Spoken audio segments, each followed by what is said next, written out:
হযরতে হালিমাতুস সাদিয়া রাদিয়াল্লাহু তাআলা আনহা বলেন, আমার মনের মধ্যে একটা আশা লালন করতেছিলাম। সে আশাটা হলো, যদি আমার মুহাম্মদকে তার মা যদি আমাদের নিকট কিছুদিন দিত, রাখার অনুমতি দিত, তাহলে আমরা আরো বেশি এই ছেলের থেকে বরকত অর্জন করতাম। সুবহানাল্লাহ। হযরতে হালিমাতুস সাদিয়া রাদিয়াল্লাহু তাআলা আনহা মনের মধ্যে এই আশাটি লালন করতেছেন। কিভাবে ব্যক্ত করবেন আমেনার কাছে তিনারা বুঝতে পারতেছিলেন না। যখন 2 বছর পূর্ণ হওয়ার পর যখন হালিমাতুস সাদিয়া রাদিয়াল্লাহু তাআলা আনহা তার মায়ের কাছে মুহাম্মদ সাল্লাল্লাহু আলাইহি ওয়াসাল্লামকে ফিরে দেওয়ার জন্য নিলেন, সেখানে গিয়ে দেখে আবার মক্কার মধ্যে দুর্ভিক্ষ চলতেছে, সেখানের মধ্যে মহামারী চলতেছে। হযরতে হালিমা বলেন, তাহলে আমি একটু সুযোগ পেয়েছি, যেহেতু মক্কার মধ্যে এখন আবারও দুর্ভিক্ষ আছে, আবার মহামারী ছড়িয়ে আছে, তাহলে যদি একটু ওজর পেশ করি তাহলে হইতে পারে আবার মুহাম্মদকে আমাকে দিবে, বরকত লাভ করার জন্য। কিসের জন্য? বরকত লাভ করার জন্য। দেখেন, যখন তার মায়ের কাছে আসছে, তার মায়ের কাছে এসে এবার বললেন, দেখেন আপনাদের সন্তান আপনারা নেন, তবে ও আমেনা, আপনার নিকট আমাদের একটা আবেদন রয়েছে। যেহেতু মক্কার বর্তমান পরিস্থিতি এখন খারাপ, মহামারী চলতেছে, দুর্ভিক্ষ চলতেছে, এই পরিস্থিতি যদি আপনার ছেলেটিকে আবার আরো কিছুদিনের জন্য আমাদের কাছে দিতেন। হযরতে আমেনা চিন্তা ফিকির করে দেখলেন, হ্যাঁ, মক্কার মধ্যে মহামারী চলতেছে, যদি দেই তাহলে উপকার হবে না। এবং হযরতে হালিমার এবং তার স্বামীর কাকুতি মিলিত এবং তিনাদের বিশ্বস্ততার উপর হযরতে আমেনা আবার মুহাম্মদ সাল্লাল্লাহু আলাইহি ওয়াসাল্লামকে আবারও হালিমাতুস সাদিয়া রাদিয়াল্লাহু তাআলা আনহার কাছে দিলেন।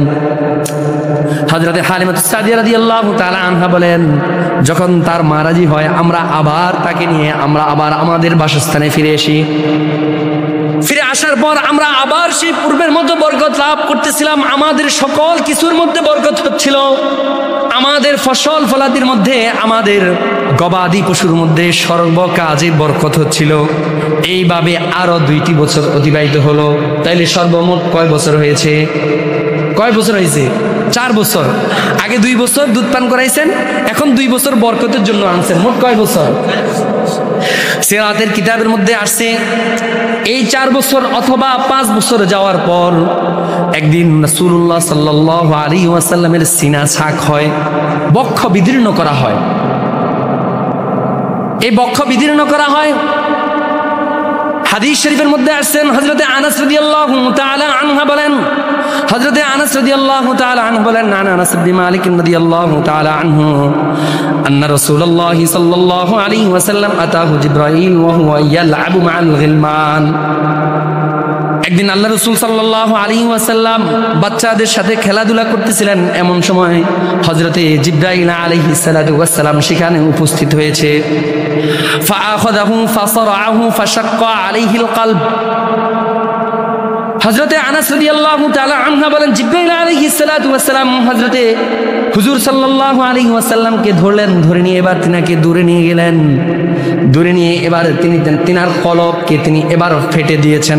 আলহামদুলিল্লাহ আলহামদুলিল্লাহ নাহমাদুহু ওয়া নাস্তাঈনুহু ওয়া নাস্তাগফিরুহু ওয়া নাউযু বিল্লাহি মিন শুরুরি আনফুসিনা ওয়া মিন সাইয়্যাতি আ'মালিনা মান ইয়াহদিহিল্লাহু ফালা মুযিল্লা লাহু ওয়া মান يضلله فلن تجد له وليا مرشدا ونشهد أن لا إله إلا الله وحده لا شريك له ونشهد أن سيدنا وسندنا وحبيبنا وطبيبنا وطبيب قلوبنا ومولانا محمد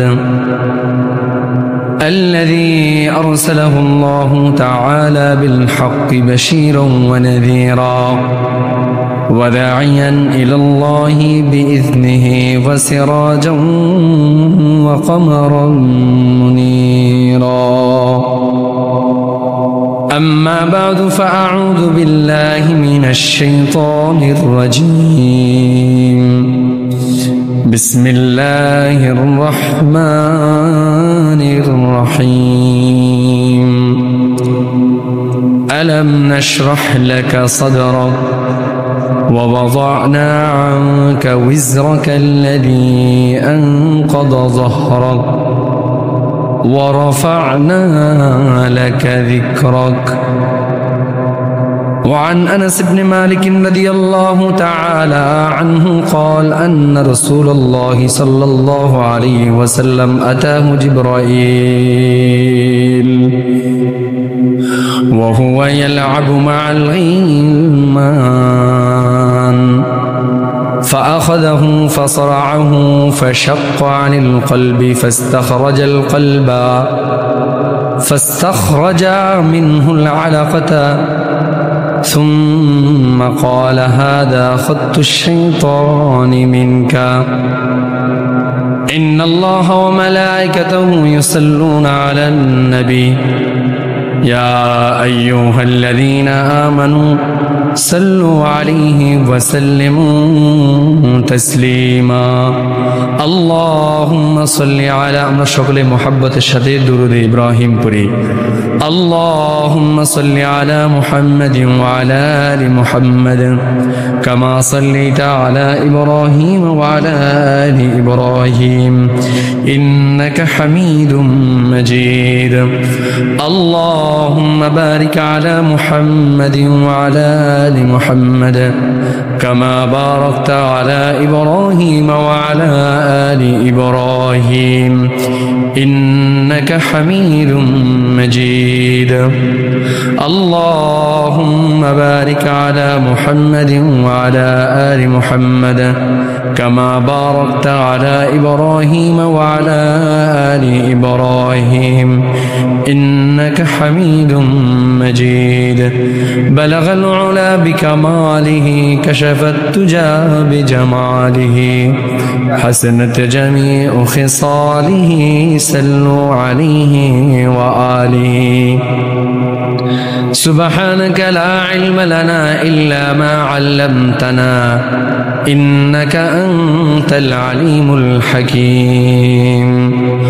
رب اشرح لي صدري ويسر لي أمري واحلل عقدة من لساني يفقه قولي. الحمد لله. উপস্থিত মুআজ্জিজ মুহতারাম মুসল্লিন ইকরাম, সর্বপ্রথম সেই মহান রব্বুল আলামিনের দরবারে শুকরিয়া আদায় করি যে আল্লাহ রব্বুল আলামিন আজকে আমাদেরকে পবিত্র জুমার দিন মসজিদে আসার তৌফিক দান করেছেন। এজন্য আমরা সকলেই শুকরিয়া আদায় করি আলহামদুলিল্লাহ। মুহতারাম হাজিরিন, আমাদের সিরাত সম্পর্কে আলোচনা চলতেছে। আমরা গত সপ্তাহে আলোচনা করেছিলাম যে রাসূলুল্লাহ সাল্লাল্লাহু আলাইহি ওয়াসাল্লাম জন্মগ্রহণ করেছেন এবং জন্মগ্রহণ করার সময় কিছু অলৌকিক ঘটনা ঘটেছে। জন্মগ্রহণ করার পর তারপর তিনাকে কয়জন মহিলা দুধ পান করিয়েছেন এটা আপনাদের সামনে আলোচনা করেছি। সর্বশেষ হযরতে হালিমাতুস সাদিয়া রাদিয়াল্লাহু তাআলা আনহা, তিনি সবচেয়ে বেশি সময় ধরে রাসূলুল্লাহ সাল্লাল্লাহু আলাইহি ওয়াসাল্লামকে দুধ পান করিয়েছেন। তো যখন হযরতে হালিমাতুস সাদিয়া রাদিয়াল্লাহু তাআলা আনহা তার গোত্র থেকে মদিনায় যখন সে আরবদের রীতি অনুযায়ী একটা দুগ্ধপোষ্য বাচ্চা গ্রহণ করার জন্য যাচ্ছিলেন, তখন তিনি এত অভাবগত অবস্থায় তিনি সেখানে যাচ্ছিলেন এবং এমন সংকীর্ণত অবস্থায় দূর অবস্থার মধ্যে যেখানে যাচ্ছিলেন, হযরতে হালিমাতুস সাদিয়া রাদিয়াল্লাহু তাআলা আনহা নিজেই বলেন যে আমি যখন আমার গোত্রের সাথে যখন মক্কায় যাচ্ছি কোনো দুগ্ধপোষ্য বাচ্চা গ্রহণ করার জন্য, তখন আমি যেই গাধায় করে মাদি গাধার পিঠে আরোহণ করে আমি যাচ্ছি, সেই গাধাটি এতই দুর্বল ছিল যে গাধাটি ঠিকঠাক মোড়ে হাঁটতে পারত না। এমনকি এই গাধাটির উপর যে এমনভাবে এত আস্তে আস্তে চলতেছিল, আমার যে সকল সাথীরা আছে এরা সবাই আমার উপর বিরক্তি হয়ে গেছে যে হালিমা এর বাহনগুলো এত আস্তে চলে, আমরা তো এত আস্তে গেলে তো হবে না, আরো তাড়াতাড়ি আমাদেরকে সেখানে পৌঁছতে হবে। বিরক্ত হয়ে গেছে। হযরতে হালিমাতুস সাদিয়া রাদিয়াল্লাহু তাআলা আনহা বলেন যে আমাদের সাথে একটা উটও ছিল। একটা উটনি ছিল, যে উটনিটির ওলানের মধ্যে কোনো দুধ ছিল না। দুধ না থাকার কারণে আমরাও ভুখা ছিলাম।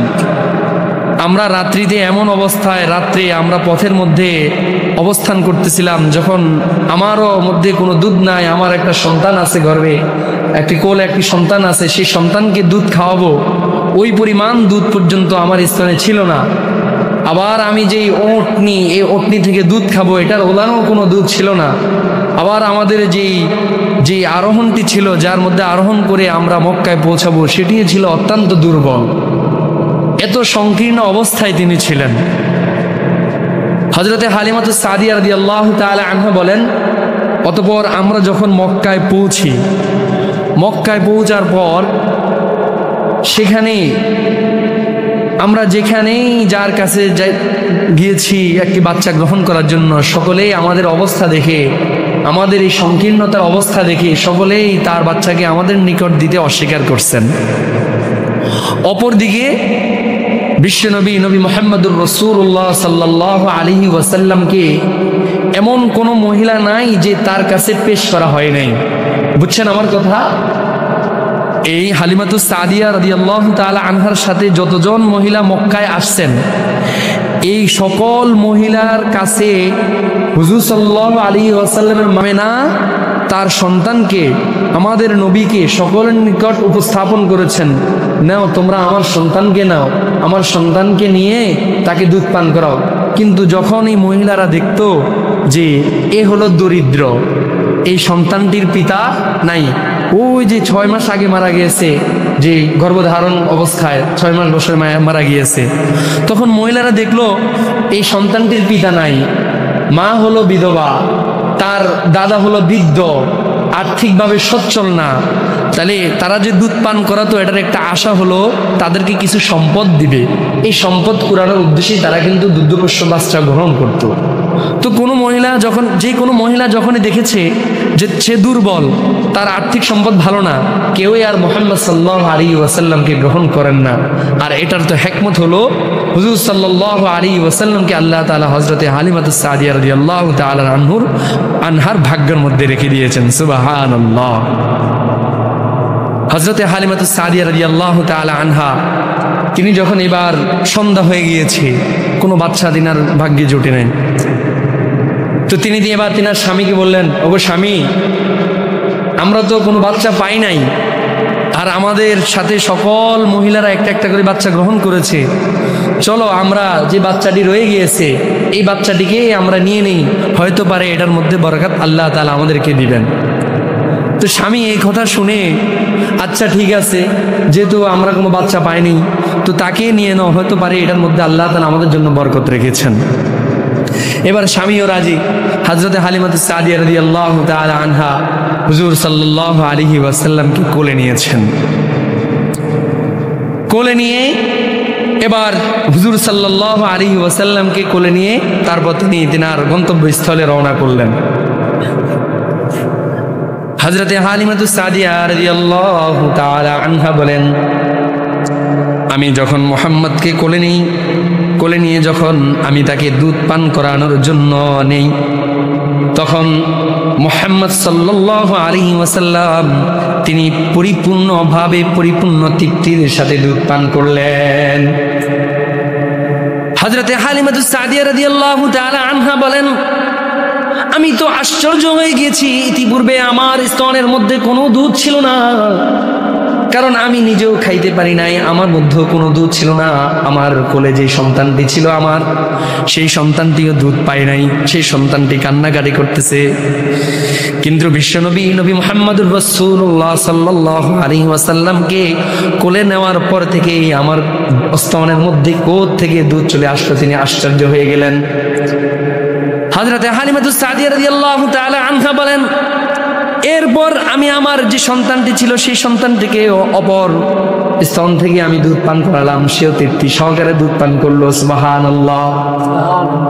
হযরতে হালিমাতুস সাদিয়া রাদিয়াল্লাহু তাআলা আনহা বলেন, শুধু এখানেই সীমাবদ্ধ নয়, আমার স্বামী গিয়েছেন, আমাদের যে উটনিটি ছিল সে ওটনিটির থেকে যখন সে ওটনিটির কাছে যায়, দেখে ওটনিটির ওলানটি দুধে টইটুম্বর হয়ে গিয়েছে। সুবহানাল্লাহ।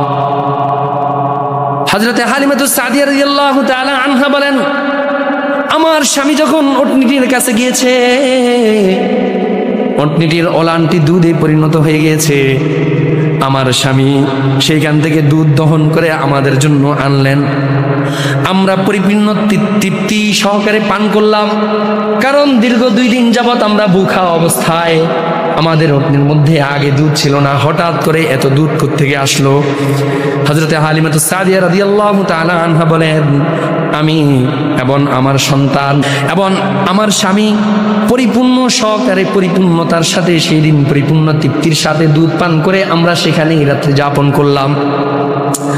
রাত্রি যাপন করার পর সকালবেলা এবার রওনা হলাম গন্তব্যস্থলে, আমাদের সেই বাসস্থানের দিকে। হযরতে হালিমাতুস সাদিয়া রাদিয়াল্লাহু তাআলা আনহা বলেন, যখন আমরা এবার আমাদের বাসস্থানের দিকে রওনা করলাম, আমাদের যে গাধা, মাদি যে গাধাটি ছিল, এই গাধাটি এমন ভাবে চলতে শুরু করেছে, আমাদের যে সকল সঙ্গীগুলো ছিল সেই সকল সঙ্গীগুলোকে পিছে ফেলে দিয়েছে। সুবহানাল্লাহ। এত তেজে চলা শুরু করেছে। হযরতে হালিমাতুস সাদিয়া রাদিয়াল্লাহু তাআলা আনহা বলেন, আমরা যখন মক্কায় যাইতেছিলাম, আমাদের সেই গাধাটি চলতে পারতো না, কিন্তু কোত্থেকে আল্লাহ তাআলা এত শক্তি তার মধ্যে দান করেছেন, আমাদের গাধাটি সবার আগে, সবার অগ্রভাগে চলে গিয়েছে। এটা দেখার পর তার যে সকল সঙ্গীরা ছিল, সঙ্গীরা বলে লাগলো, ও হালিমা, তুমি এই গাধাটি কোত্থেকে এনেছো? তুমি তোমার বাহনটিকে পরিবর্তন করেছো নাকি? আমরা তো দেখেছি তুমি যখন আসার সময় তোমার এই বাহনটি চলতে পারতো না, এটার কারণে আমরা বিরক্ত বোধ করেছি, আর এখন দেখি এই গাধাটি আমাদেরকে অতিক্রম করে সামনে সামনে চলে যাচ্ছে। সুবহানাল্লাহ। হযরতে হালিমাতুস সাদিয়া রাদিয়াল্লাহু তাআলা আনহা বলেন, না না না, আমি কোনো গাধাকে পরিবর্তন করি নাই, বরং যেই গাধাটি করে আমি মক্কায় গিয়েছি সেই গাধাটি হলো এই গাধা, যেই গাধাটিকে আমাদেরকে এখন দ্রুত বেগে আবার আমাদের বাসস্থানের দিকে ফিরিয়ে নিয়ে যাচ্ছে। শুধু এতটুকুই সীমাবদ্ধ নয়, যখন হযরতে হালিমাতুস সাদিয়া রাদিয়াল্লাহু তাআলা আনহা নিজের ঘরের মধ্যে, নিজের বাসস্থানের মধ্যে ফিরেছে, সেখানেও দেখে বরকত আর বরকত। রাসূলুল্লাহ সাল্লাল্লাহু আলাইহি ওয়াসাল্লাম যেখানে যায় সেখানেই বরকত, যেখানেই যায় সেখানেই রহমত। তেরে মাহবুব কো ইয়া রব শবাহত লেকে আয়া হুঁ, তেরে মাহবুব কো ইয়া রব শবাহত লেকে আয়া হুঁ, हकीकत उसको तू कर दे, मैं सूरत लेके आया हूँ, न अज़मत लेके आया हूँ, न शौकत लेके आया हूँ, न अज़मत लेके आया हूँ, न शौकत लेके आया हूँ, रहमत लेके आया हूँ, बरकत लेके आया हूँ, रहमत लेके आया हूँ, बरकत लेके आया हूँ। নবী তো রহমত নিয়ে এসেছেন, বরকত নিয়ে এসেছেন। তিনি দুনিয়ার আসার সাথে সাথে দুনিয়ার মধ্যে রহমত শুরু হয়ে গিয়েছে, বারাকাত শুরু হয়ে গিয়েছে। যেই বারাকাত শুরু হয়ে গেছে, যেই বরকত পূর্ণতা পেয়েছে হযরতে হালিমাতুস সাদিয়া রাদিয়াল্লাহু তাআলা আনহার ঘরে। হযরতে হালিমাতুস সাদিয়া রাদিয়াল্লাহু তাআলা আনহা বলেন, আমি যখন আমার বাসস্থানে আসি, আমি এর পূর্বে এই জিনিসটা কখনো অনুভব করি নাই যে আমার দেশের মানুষরা এত অভাবে আছে, এত দারিদ্রতার মধ্যে আছে, এটা আমি কখনো পূর্বে অনুভব করি নাই। তিনি বলেন, আমরা সেখানে পৌঁছার সাথে সাথে আমরা যেই সকল পশুগুলো রেখে গেছি সেগুলো ছিল খুবই সংকীর্ণ ছিল, খুবই দুর্বল ছিল, এবং আমাদের ফসল ফলাদির মধ্যে কোনো ফসল ফলাদি হতো না। গাছ গাছালিগুলো দুর্বল ছিল, এগুলো মরা অবস্থায় ছিল। কিন্তু যখন বিশ্বনবী নবী মুহাম্মদুর রাসূলুল্লাহ সাল্লাল্লাহু আলাইহি ওয়াসাল্লামকে নিয়ে যখন আমি আমার বাসস্থানে ফিরলাম, আমরা সেখানে পৌঁছে দেখি আমাদের সকল গাছপালা, সকল ফসল ফলাদি তরুতাজা হয়ে গিয়েছে। সুবহানাল্লাহ বলবেন না? কার বরকতে হয়েছে? বিশ্বনবী নবী মুহাম্মদুর রাসূলুল্লাহ সাল্লাল্লাহু আলাইহি ওয়াসাল্লামের বরকতে হয়েছে। হযরতে হালিমাতুস সাদিয়া রাদিয়াল্লাহু তাআলা আনহা বলেন, অতঃপর আমাদের যে সকল বকরিগুলো, এই বকরিগুলো তখন ক্ষেতের মধ্যে চড়ানোর জন্য নিয়ে যাওয়া হয়তো, এই বকরিগুলোকে যখন বিকাল বেলায় ফিরে আসতো তখন পরিপূর্ণ পেটের মধ্যে দুধের মধ্যে দুধ, ওলান ভর্তি দুধ নিয়ে ফিরে আসতো। হযরতে হালিমাতুস সাদিয়া রাদিয়াল্লাহু তাআলা আনহা বলেন, এর বিপরীতে আমার যে সকল কওম ছিল, কওমের রাখালরা তাদের বকরিগুলো ভুখা অবস্থায় ফিরে আসতো এবং তাদের বকরিগুলোর ওলানের মধ্যে কোনো দুধ থাকতো না। অতঃপর সেই বকরিগুলোর মালিকরা তারা বলতো যে হালিমার রাখাল যেখানে তার বকরিগুলো চড়ায়, তোমরাও তোমাদের বকরিগুলো সেখানে চড়াও, কারণ হালিমার রাখাল যেখানে চড়ায় তার বকরিগুলোকে সুন্দরভাবে পরিপূর্ণভাবে খাবার খাইয়ে আবার বিকাল বেলায় দুধ ভর্তি ওলান নিয়ে আবার বাড়িতে ফিরে আসে। এবার এই কথা শুনে অন্যান্য লোকের রাখালরাও হযরতে হালিমাতুস সাদিয়া রাদিয়াল্লাহু তাআলা আনহা রাখাল যেখানে বকরি চড়াতো সেখানে তারাও নিয়ে যাইত, কিন্তু কোনো লাভ হইতো না। তারা দেখতো সেখানে চড়ানোর পরেও তাদের বকরিগুলো ভুখা অবস্থায়, ক্ষুধার্ত অবস্থায়, পেটের মধ্যে কিছুই খায়, কোনো খানা থাকতো না এবং ওলানের মধ্যে কোনো দুধ থাকতো না। অথচ হযরতে হালিমাতুস সাদিয়া রাদিয়াল্লাহু তাআলা আনহার যে রাখালগুলো, যে বকরিগুলো চড়াতেন সেগুলোর মধ্যে পরিপূর্ণ দুধ টইটম্বর অবস্থায় থাকতো। আর কেনই বা থাকবে না?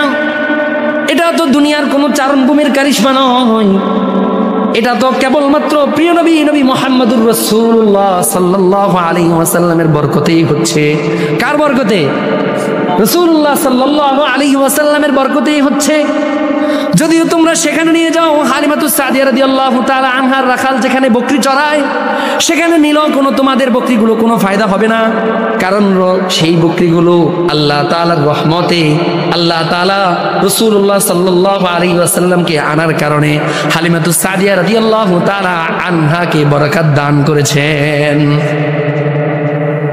হযরতে হালিমাতুস সাদিয়া রাদিয়াল্লাহু তাআলা আনহা বলেন, এইভাবে বরকতপূর্ণ অবস্থায় আমাদের দীর্ঘ 2 বছর অতিবাহিত হয়েছে। অতঃপর এই নিয়ম অনুযায়ী 2 বছর পর যখন আমি মুহাম্মদকে আবার তার মায়ের কাছে ফিরে দেওয়ার জন্য ইচ্ছা করে নিয়ে যাই, হযরতে হালিমাতুস সাদিয়া রাদিয়াল্লাহু তাআলা আনহা বলেন, আমার মনের মধ্যে একটা আশা লালন করতেছিলাম। সে আশাটা হলো, যদি আবার মুহাম্মদকে তার মা যদি আমাদের নিকট কিছুদিন দিত, রাখার অনুমতি দিত, তাহলে আমরা আরো বেশি এই ছেলের থেকে বরকত অর্জন করতাম। সুবহানাল্লাহ। হযরতে হালিমাতুস সাদিয়া রাদিয়াল্লাহু তাআলা আনহা মনের মধ্যে এই আশাটি লালন করতেছেন। কিভাবে ব্যক্ত করবেন আমিনার কাছে তিনারা বুঝতে পারতেছিলেন না। যখন 2 বছর পূর্ণ হওয়ার পর যখন হালিমাতুস সাদিয়া রাদিয়াল্লাহু তাআলা আনহা তার মায়ের কাছে মুহাম্মদ সাল্লাল্লাহু আলাইহি ওয়াসাল্লামকে ফিরে দেওয়ার জন্য নিলেন, সেখানে গিয়ে দেখে আবার মক্কার মধ্যে দুর্ভিক্ষ চলতেছে, সেখানের মধ্যে মহামারী চলতেছে। হযরতে হালিমা বলেন, তাহলে আমি একটু সুযোগ পেয়েছি, যেহেতু মক্কার মধ্যে এখন আবারও দুর্ভিক্ষ আছে, আবার মহামারী ছড়িয়ে আছে, তাহলে যদি একটু ওজর পেশ করি তাহলে হইতে পারে আবার মুহাম্মদকে আমাকে দিবে, বরকত লাভ করার জন্য। কিসের জন্য? বরকত লাভ করার জন্য। দেখেন, যখন তার মায়ের কাছে আসছে, তার মায়ের কাছে এসে এবার বললেন, দেখেন আপনাদের সন্তান আপনারা নেন, তবে ও আমিনা আপনার নিকট আমাদের একটা আবেদন রয়েছে। যেহেতু মক্কার বর্তমান পরিস্থিতি এখন খারাপ, মহামারী চলতেছে, দুর্ভিক্ষ চলতেছে, এই পরিস্থিতি যদি আপনার ছেলেটিকে আবার আরো কিছুদিনের জন্য আমাদের কাছে দিতেন। হযরতে আমিনা চিন্তা ফিকির করে দেখলেন, হ্যাঁ মক্কার মধ্যে মহামারী চলতেছে, যদি দেই তাহলে উপকার হবে না। এবং হযরতে হালিমার এবং তার স্বামীর কাকুতি মিলিত এবং তিনাদের বিশ্বস্ততার উপর হযরতে আমিনা আবার মুহাম্মদ সাল্লাল্লাহু আলাইহি ওয়াসাল্লামকে আবারও হালিমাতুস সাদিয়া রাদিয়াল্লাহু তাআলা আনহার কাছে দিলেন। হযরতে হালিমাতুস সাদিয়া রাদিয়াল্লাহু তাআলা আনহা বলেন, যখন তার মা রাজি হয় আমরা আবার তাকে নিয়ে আমরা আবার আমাদের বাসস্থানে ফিরে আসি। ফিরে আসার পর আমরা আবার সেই পূর্বের মতো বরকত লাভ করতেছিলাম। আমাদের সকল কিছুর মধ্যে বরকত হচ্ছিল, আমাদের ফসল ফলাদির মধ্যে, আমাদের গবাদি পশুর মধ্যে সর্বকাজে বরকত হচ্ছিল। এইভাবে আরো 2টি বছর অতিবাহিত হলো। তাইলে সর্বমোট কয় বছর হয়েছে? কয় বছর হয়েছে? 4 বছর। আগে 2 বছর দুধ পান করাইছেন, এখন 2 বছর বরকতের জন্য আনছেন, মোট কয় বছর? সিরাতের কিতাবের মধ্যে আসছে এই 4 বছর অথবা 5 বছর যাওয়ার পর একদিন রাসূলুল্লাহ সাল্লাল্লাহু আলাইহি ওয়াসাল্লামের সিনা ছাক হয়, বক্ষ বিদীর্ণ করা হয়। এই বক্ষ বিদীর্ণ করা হয়, হাদিস শরীফের মধ্যে আসছেন হযরতে আনাস রাদিয়াল্লাহু তাআলা আনহু বলেন, হযরতে আনাস রাদিয়াল্লাহু তাআলা আনহু বলেন, আনাস ইবনে মালিক রাদিয়াল্লাহু তাআলা আনহু আন্না রাসূলুল্লাহ সাল্লাল্লাহু আলাইহি ওয়াসাল্লাম আতাহু জিবরাইল ওয়া হুয়া ইয়ালআবু মাআল গিলমান। একদিন আল্লাহ রাসূল সাল্লাল্লাহু আলাইহি ওয়াসাল্লাম বাচ্চাদের সাথে খেলাধুলা করতেছিলেন, এমন সময় হযরতে জিবরাইল আলাইহিস সালাতু ওয়াস সালাম সেখানে উপস্থিত হয়েছে। ফাআখাযাহু ফাসারআহু ফাশাক্কা আলাইহিল কলব। হযরতে আনাস রাদিয়াল্লাহু তাআলা আনহু বলেন, জিবরাইল আলাইহিস সালাতু ওয়াস সালাম হযরতে হুজুর সাল্লাল্লাহু আলাইহি ওয়াসাল্লামকে ধরলেন, ধরে নিয়ে এবার তিনাকে দূরে নিয়ে গেলেন। দূরে নিয়ে এবার তিনার কলবকে তিনি এবার ফেটে দিয়েছেন। আল্লাহ রাসূল সাল্লাল্লাহু আলাইহি ওয়াসাল্লাম এই সিনাকে 2 ভাগ করলেন। ফাস্তাখরাজা মিনহু আলাকাতান। অতঃপর সেইখান থেকে হযরতে জিবরাইল আলাইহিস সালাতু ওয়াস সালাম কলব বের করেছেন। ফাস্তাখরাজাল কলব সুম্মা ফাস্তাখরাজা মিনহু আলাকাতান। সেই কলব বের করার পর এবার কলব থেকে এক টুকরা রক্ত বের করেছেন। অতঃপর জিবরাইল আলাইহিস সালাতু ওয়াস সালাম বলেন, ক্বালা হাযা খাত্তুশ শাইতানি মিনকা। জিবরাইল আলাইহিস সালাতু ওয়াস সালাম বলেন, ও মুহাম্মদ, এটা হলো কলবের মধ্যে ওই একটা রেখা, ওই একটা দাগ যেটা হলো শয়তানের অংশ, এটা বলে। অতঃপর জিবরাইল আলাইহিস সালাতু ওয়াস সালাম, হাদিস শরীফের মধ্যে আসছে, একটা স্বর্ণের পাত্র এনে জমজমের পানির মাধ্যমে রাসূলুল্লাহ সাল্লাল্লাহু আলাইহি ওয়াসাল্লামের কলব মোবারককে ধুয়ে পরিচ্ছন্ন করে আবার সেখানে ফিট করে দিয়েছেন।